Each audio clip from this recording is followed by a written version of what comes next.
इतनी गर्मी शुरू हो गई है। इतनी गर्मी में हम खाद कैसे इस्तेमाल कर सकते हैं और कितनी इस्तेमाल कर सकते हैं और कौन से पौधे में इस्तेमाल कर सकते हैं। इस वीडियो में हम प्रैक्टिकल करके देखेंगे कि कैसे हमने गर्मी के दिनों में खाद इस्तेमाल करनी है और कितनी क्वांटिटी में करनी है। खादें आपको मालूम है केमिकली दो तरह की होती है। एक तो ग्रैनुलर शेप में होती है यानी दानेदार खाद आती है, और एक होती है वाटर सोल्यूबल यानी पाउडर फॉर्म में आती है। वो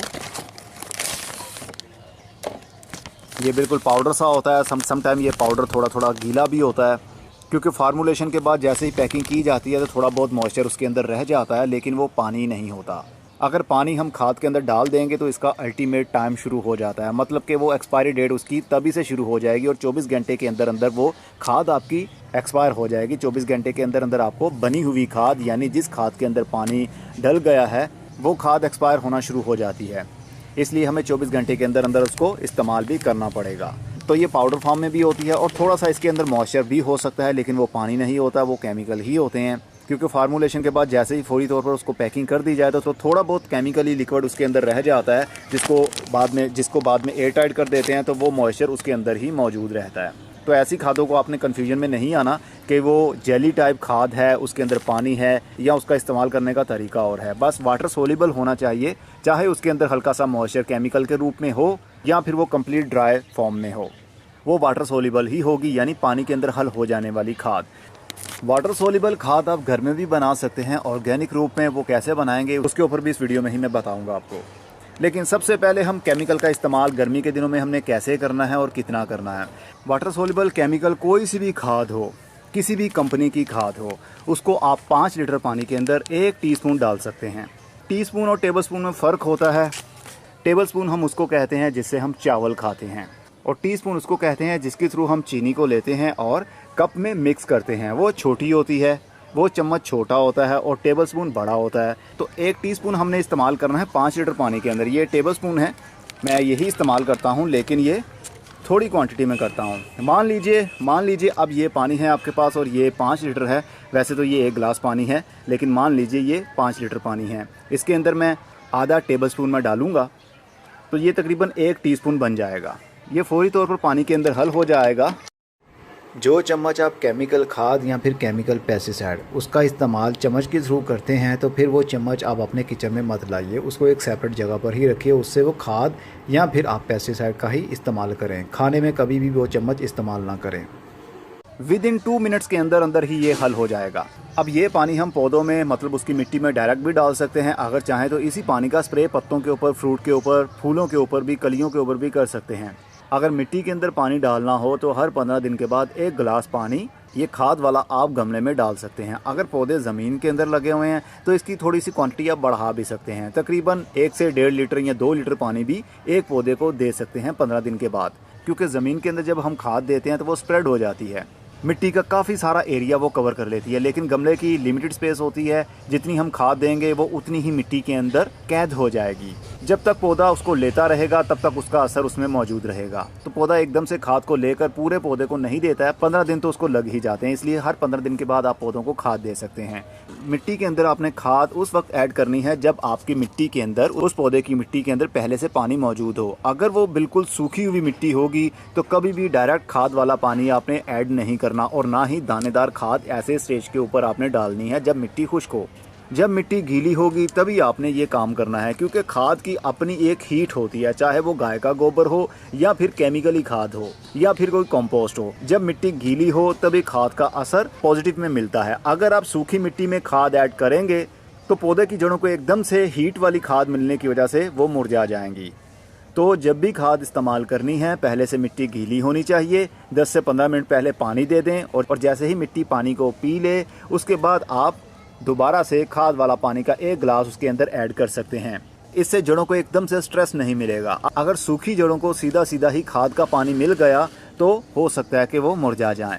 और इसी पानी का आप स्प्रे भी कर सकते हैं पत्तों के ऊपर, लेकिन खाद देने का टाइम और स्प्रे करने का टाइम शाम के टाइम या फिर रात के टाइम बेस्ट माना जाता है। क्योंकि गर्मी के दिन में अगर आप धूप में खाद देंगे तो धूप की हीट होने की वजह से जल्दी ही उसका मॉइस्चर उड़ जाएगा, मिट्टी जल्दी खुश्क हो जाएगी। तो खाद का असर फ़ायदा देने की बजाय नुकसान करेगा, पौधा मुरझा जाएगा। और अगर इसका स्प्रे भी आप धूप में दिन में ही कर देते हैं तब भी ऐसा ही होगा, क्योंकि इसके साथ पानी है और पानी पत्तों के ऊपर और नीचे रहेगा। लेकिन अगर बहुत तेज़ हवा चल रही होगी या फिर धूप होगी तो पानी जल्दी खुश्क हो जाएगा पत्तों के ऊपर से, लेकिन खाद का असर वहीं पर मौजूद रहेगा। तो इसकी वजह से हीट ज़्यादा इंक्रीज़ होगी, तो पत्तों के ऊपर बर्निंग आने लगेगी, पत्ते जलने लगेंगे, पीले पीले होने लगेंगे।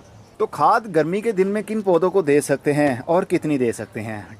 गैप तो मैंने आपको बता दिया, 15 दिन का ही गैप रखना है, चाहे वो सर्दी के दिन हो चाहे वो गर्मी के दिन हो, लेकिन सीजन के हिसाब से हमें देखना भी पड़ेगा। मतलब है कि गर्मी हो या सर्दी हो, आपको देखना पड़ेगा वो पौधा किस मौसम में ग्रोथ करता है। अगर तो वो पौधा गर्मी के दिन में ही ग्रोथ करेगा, जैसे कि हमारे ये कोलियस के पौधे ये गर्मी के दिन में ही सही ग्रोथ करते हैं, सर्दी के दिन में इसकी ग्रोथ थोड़ी सी थम जाती है ठंड होने की वजह से। अगर ये गर्मी के दिन में ग्रोथ करता है तो इसका मतलब कि ये गर्मी के दिन में खाद भी इंटेक कर सकेगा, तो हम इसको बिना किसी डर के खाद देंगे। अगर ये ठंड के दिनों में होगा तो ठंड के दिनों में इसकी ग्रोथ रुकी हुई होगी, तब हमें खाद देने का कोई फ़ायदा नहीं रहेगा। खाद आपकी मिट्टी के अंदर मौजूद रहेगी और ये भी हो सकता है कि उसका असर बर्दाश्त ना करे और आपका पौधा मुरझा जाए। इसलिए ग्रोइंग सीज़न आपको खुद मालूम होना चाहिए कौन से पौधे का कौन सा ग्रोइंग सीज़न है। जैसे कि गुलाब का पौधा है, ये सर्दी में भी ग्रोथ करता है, गर्मी में भी ग्रोथ करता है, इसलिए इसको हर मौसम में आप खाद दे सकते हैं। लेकिन खाद आपने शाम के टाइम या फिर रात के टाइम ही पौधों में अप्लाई करनी है, चाहे वो स्प्रे के रूप में हो चाहे वो पानी के रूप में मिट्टी में डालें। ऑर्गेनिक खाद बनाने के ऊपर तो मैंने पहले से ही वीडियो बनाई हुई है। 5 लीटर पानी के अंदर आपने आधा किलो गाय का गोबर डालना है और 1 पाव देसी गुड़ या फिर देसी शक्कर ऐड करनी है, उसको मिक्स करना है और शेडी एरिया में 4 दिनों के लिए रख देना है। लेकिन उसको ओपन एरिया में रखना है, ऊपर से एयर टाइट नहीं करना, बंद नहीं करना, क्योंकि वो ऑर्गेनिक खाद है। ऑर्गेनिक खाद का मतलब कि उसके अंदर बैक्टीरिया पैदा होंगे, जितने ज़्यादा बैक्टीरिया पैदा होंगे वो उतनी ही तेज़ी के साथ खाद बनाकर पौधे की जड़ों को देंगे। तो उसको ओपन एयर में रखना है, खुली जगह पर रखना है और कम से कम डेली एक बार उस पानी को हिला लेना है आपने, ताकि ऑक्सीजन नीचे वाले लेवल तक पहुँच जाए, बैक्टीरिया ज़्यादा से ज़्यादा पैदा हों। अब वो 5 लीटर पानी आपने कम से कम 10 लीटर पानी में मिक्स करना है। देन उसका भी इसी तरह इस्तेमाल करना है। हर 15 दिन के बाद एक गिलास आप हर पौधे में ऐड कर सकते हैं, लेकिन उस पौधे का ग्रोइंग सीज़न भी उसी हिसाब से होना चाहिए। अगर डोरमेंसी पीरियड है, ठंड के दिन है, नवंबर दिसंबर जनवरी का महीना है, तो पौधे की ग्रोथ नहीं हो रही है, तो आप उस स्टेज के ऊपर पौधों को खाद अप्लाई मत करें। हाँ, अगर आपका बड़ा दरख्त है, ज़मीन के अंदर लगा हुआ है, जैसे कि आम का पौधा है, लीमू का है, ऑरेंज का है, कोई सा भी ऐसा पौधा हो, सर्दी के दिन में वैसे इनके पत्ते गिर भी जाते हैं, लेकिन इनको फिर भी आप खाद दे सकते हैं, क्योंकि बाहर के दिन शुरू होते ही, फरवरी का महीना शुरू होते ही इनकी नई नई शूट्स निकलेंगी और फूल लगने के बाद में उनके अंदर से फ्रूट भी बनने लग जाएगा। तो मिट्टी के अंदर पहले से खाद मौजूद होगी तो ही जड़ें इनटेक करके वो फ्रूट में डिलीवर करेंगी। तो अगर आपने फरवरी के महीने में ही खाद दी तो फिर हो सकता है फ्रूट को मिले या ना मिले। इसलिए ऐसे पौधे जो पक्के पौधे होते हैं, जिनकी टहनियाँ नरम नहीं होती हैं, जिनकी जड़ों को जल्दी प्रॉब्लम नहीं होती है एक्स्ट्रा खाद देने की वजह से भी, दरख्तों में आप मिट्टी के अंदर टाइम से पहले ही, मतलब डोरमेंसी पीरियड में ही खादें दे सकते हैं। लेकिन हमारे घरों में ऐसा कम ही होता है, क्योंकि हमारे घरों में नॉर्मली हाउस प्लांट्स होते हैं जो कि नरम लकड़ी वाले भी हो सकते हैं, थोड़े से सेमी वुड भी हो सकते हैं, थोड़ी सी हार्ड लकड़ी, थोड़ी सी नरम लकड़ी, और कुछ बहुत ज़्यादा हार्ड लकड़ी वाले होते हैं। जैसा कि ये मेरा पिलकन का पेड़ है और इसका ट्रंक और इसकी टहनियाँ काफ़ी मजबूत बन जाती है, ये लकड़ी बन जाती है। इसलिए हम सर्दी के दिनों में भी, भले इसकी ग्रोथ रुकी हुई होगी, हम इसके अंदर हर 15 दिन के बाद खाद अप्लाई कर सकेंगे, लेकिन थोड़ी थोड़ी करके। 1 गिलास का कहा है तो 1 गिलास ही आपने देना है, इससे ज़्यादा नहीं देना, क्योंकि इसका वो ग्रोइंग सीज़न नहीं है। जिस पौधे का जिस मौसम में ग्रोइंग सीज़न होगा, आप हर 15 दिन के बाद उसके अंदर रूटीन के साथ खादें ऐड करते रहें। और मैं बार बार कहता हूं कि खाद के ऊपर कभी फोकस मत रखा करें कि खाद देंगे तो ही पौधे की ग्रोथ होगी, खाद देंगे तो ही फ्रूट लगेगा या फूल लगेंगे। ऐसा नहीं है। फ्रूट लगने के लिए या फिर फूल लगने के लिए मौसम के ऊपर डिपेंड करते हैं पौधे, ना कि हमारे खाद देने पर। खाद हम इसलिए देते हैं ताकि उसकी ग्रोथ को थोड़ा सा बूस्ट किया जा सके, उसको थोड़ा सा एक्स्ट्रा खाना दिया जा सके, फूड सप्लीमेंट के तौर पर उसको थोड़ी सी ताकत दी जा सके, ताकि फ्रूट का साइज़ अच्छा हो सके, जो फूल खिल रहे हैं वो गिरे नहीं, उसके अंदर से फ्रूट बन सके, अगर फूल लग रहे हैं तो उसका साइज़ थोड़ा सा बड़ा हो सके। इसलिए हम उसको बूस्ट करने के लिए खादें देते हैं, ना कि उस पौधे को ज़िंदा रखने के लिए। ज़िंदा रखने के लिए पानी, मिट्टी और हमारा ये मौसम, यही काफ़ी होता है। और ग्रैनुलर शेप वाली जो खादें आती हैं वो ज़्यादा मैं इस्तेमाल नहीं करता हूँ। अगर ज़मीन के अंदर आपने पौधे लगा रखे हैं तो फिर आप ऐसी खादें भी इस्तेमाल कर सकते हैं। ये स्लो रिलीज़ फर्टिलाइज़र होता है, मतलब आहिस्ता आहिस्ता से ये जो दाने हैं ये पानी के साथ साथ में हल होते जाएंगे और मिट्टी के अंदर इसका असर पहुँचता जाएगा, जड़ों को मिलता जाएगा। लेकिन हमने गमलों में ये सब कुछ करना होता है, इसलिए दानेदार खादों से थोड़ा सा दूर रहना चाहिए आपको। लेकिन अगर आपके पास ये है या आप यूज़ करना चाहते हैं तो कर सकते हैं, लेकिन यूज़ करने का एक ख़ास तरीका भी है इनका। जैसा कि मेरे पास ये एक पौधा है जो कि गमले के अंदर ही लगा हुआ है और इसमें मैं ऐड करना चाहता हूँ खाद। तो अक्सर लोग क्या करते हैं, दानों को लेते हैं और फैला देते हैं मिट्टी के ऊपर, और कुछ दाने ट्रंक के साथ में या फिर छोटे पौधों के तने के साथ में टच हो जाते हैं। वहाँ पर रिएक्शन भी होता है इसका, क्योंकि खाद जैसे जैसे पानी के साथ डिज़ोल्व होगी तो इसकी हीट भी निकलेगी और पौधे आपके मुरझा भी सकते हैं। इसलिए प्रोफेशनल तरीका क्या होता है, एक साइड से मिट्टी को हल्का सा निकाल लीजिए, एक गड़ा सा बना लीजिए, सुराख बना लें तकरीबन 2 से 3 इंच गहरा। अब जितने इंच का गमला है उतने ही हम दाने इसमें ऐड करेंगे हर 15 से 20 दिन के बाद। ये गमला है 8 इंच का, इसलिए मैं 8 दाने गिन कर इसके अंदर डाल दूंगा। ये जो खाद मैं यूज़ कर रहा हूँ ये DAP खाद है, यानी डायमोनियम फॉस्फेट। इसके अंदर फास्फोरस होता है। फास्फोरस पौधे की जड़ों की ग्रोथ के लिए इस्तेमाल की जाती है। इसके अंदर थोड़ी सी नाइट्रोजन भी होती है जो कि पौधों को हरा भरा रखती है और ग्रोथ को लंबा चौड़ा करती है। तो अब मैंने खाद डालने के बाद में इस मिट्टी से दोबारा से इसको कवर कर देंगे। अब नॉर्मली तरीके से हम पानी दे देंगे जैसे देते हैं। अब ये खाद डिज़ोल्व होती होती मिट्टी के साथ में उसका असर हल हो जाएगा और ये पौधों की जड़ों को मिलती रहेगी। हमारे जहन में शायद ये होता है कि मिट्टी के ऊपर हर जगह पर थोड़े थोड़े दाने फेंक देंगे तो उसका असर पूरा बराबर का मिट्टी के अंदर जाएगा और जड़ों को बराबर मिल जाएगा। वो भी तरीका सही है, लेकिन वो ख़तरनाक तरीका है। हो सकता है ट्रंक के साथ में दाने टच हो जाएं, पड़े रहें, वहाँ से वो पौधा गल जाएगा। प्रोफेशनल तरीका यही है कि थोड़ी सी मिट्टी को निकाल लीजिए, थोड़े से दाने डालिए, ऊपर से उसको मिट्टी से कवर कर दें। पानी के साथ साथ में वो दाने हल हो जाएंगे। ज़ाहिर है पानी मिट्टी के हर कोने में पहुंच जाता है तो उसके साथ साथ में खाद का असर भी पहुंच जाएगा, जड़ों को वहीं से खाद मिल जाएगी। तो दानेदार खाद देने का ये तरीका होता है। ये दानेदार खाद जो मैं दे रहा हूँ इसको मिट्टी के अंदर ही मैंने डाला है, इसलिए आप दिन के टाइम भी कर सकते हैं, धूप में भी कर सकते हैं, क्योंकि इसको हमने मिट्टी के अंदर दबाया और ऊपर से पानी दे दी है। और ये खाद एकदम से पौधे की जड़ों को नहीं मिलेगी, आहिस्ता आहिस्ता जैसे जैसे पानी मिलता जाएगा वैसे वैसे इसका असर हल होकर मिट्टी में शामिल होता रहेगा। बस ये थे खाद देने के तरीके। खाद आप 12 महीने इस्तेमाल करें, हर पौधे में करें, कोई रिक्वायरमेंट नहीं है कि कौन सी खाद दें। NPK एक बैलेंस डाइट है। इस खाद को ऑल पर्पस भी कहते हैं, मतलब हर पर्पस के लिए हर पौधे में आप इसको ऐड कर सकते हैं, क्योंकि इसके अंदर तीनों चीज़ें बराबर की हैं, नाइट्रोजन, फॉस्फोरस और पोटेशियम। 20-20% इसके अंदर तीनों चीज़ें हैं।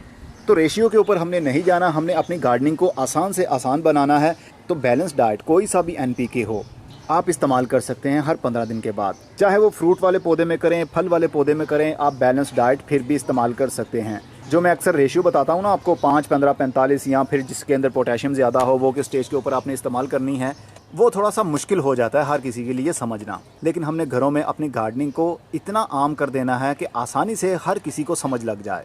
इस खाद के हेर फेर में लोग उलझ जाते हैं कि क्या करें, पौधे को फूल लग गए हैं, अब कौन सी खाद इस्तेमाल करें, फल लग गया है अब क्या करें। आपने कुछ भी नहीं करना। बैलेंस्ड NPK कोई सी भी खाद हो आप इस्तेमाल कर सकते हैं। बस 2 टाइप की खादें आती हैं NPK में। एक NPK इसी तरह की दानेदार होती है, वो ग्रे या फिर नीले रंग की होगी। ये DAP है, ब्राउन कलर की है। और एक वाटर सोल्यूबल आती है, पानी के अंदर हल हो जाने वाला पाउडर। इसका स्प्रे भी कर सकते हैं पत्तों के ऊपर और मिट्टी के अंदर भी डाल सकते हैं। एक ही टाइम में आप डाल सकते हैं। आज ही मिट्टी में डाला, आज ही पत्तों के ऊपर स्प्रे कर सकते हैं। नो इशू, कोई प्रॉब्लम नहीं होगी। जो डोज मैंने आपको बताई है वो बिल्कुल सेफ डोज है। अक्सर माइंड में ये भी होता है कि स्प्रे करें तो कितना करें, तो उसको समझने का सबसे आसान तरीका ये है कि आपने शाम के टाइम जब स्प्रे करना है, पत्तों के ऊपर जब पानी आएगा तो वो टपकने लग जाएगा। जब पानी पत्तों के ऊपर से टपकने लग जाए, जिस तरह हम नॉर्मल पानी देते हैं, जब पत्तों के ऊपर से पानी टपकने लग जाए तो हम पानी बंद कर देते हैं। तो इसी तरह स्प्रे भी आपने बंद कर देनी है जब पत्तों से पानी टपकना शुरू हो जाए। इसका मतलब कि पत्ते सारे भीग चुके हैं। हमारा मकसद है पत्तों को सारों को एक मरतबा धो देना खाद वाले पानी से ही। तो जब तक पानी का असर रहेगा तब तक खाद का असर भी पत्तों के थ्रू टहनियों में आता रहेगा। दानेदार खाद को कभी भी आपने पानी के अंदर हल करके इसको घोल कर स्प्रे के रूप में इस्तेमाल नहीं करना। अगर ऐसा करेंगे तो पौधों के पत्ते जल जाएंगे, क्योंकि इसके अंदर ज़्यादा हीट होती है और वाटर सोल्यूबल के अंदर ज़्यादा हीट नहीं होती। उसकी फार्मूलेशन में और इसकी फार्मूलेशन में फ़र्क है। ये मिट्टी के अंदर डालने के लिए बनी है तो इसको मिट्टी में ही हम इस्तेमाल करेंगे, ना कि इसको पानी में हल करके इसको पत्तों के ऊपर स्प्रे करें। तो खाद को लेकर उम्मीद है आपकी सारी कन्फ्यूजन दूर हो चुकी होंगी। अब मैं चलता हूँ, अपना बहुत सा ख्याल रखिएगा। खुदा हाफिज़। और जो मैंने NPK लिक्विड फर्टिलाइज़र ऑर्गेनिक गाय के गोबर वाला आपको बताया है, उसका स्प्रे भी आप पत्तों के ऊपर और मिट्टी में भी डाल सकते हैं। यानी वही पानी सेम टाइम में आप मिट्टी में भी डालें और उसी टाइम उसको भरकर पत्तों के ऊपर स्प्रे भी कर सकते हैं, फ्रूट के ऊपर कर सकते हैं, फूल के ऊपर कर सकते हैं, कोई नुकसान नहीं। लेकिन शाम के टाइम ऐसा करना है आपने।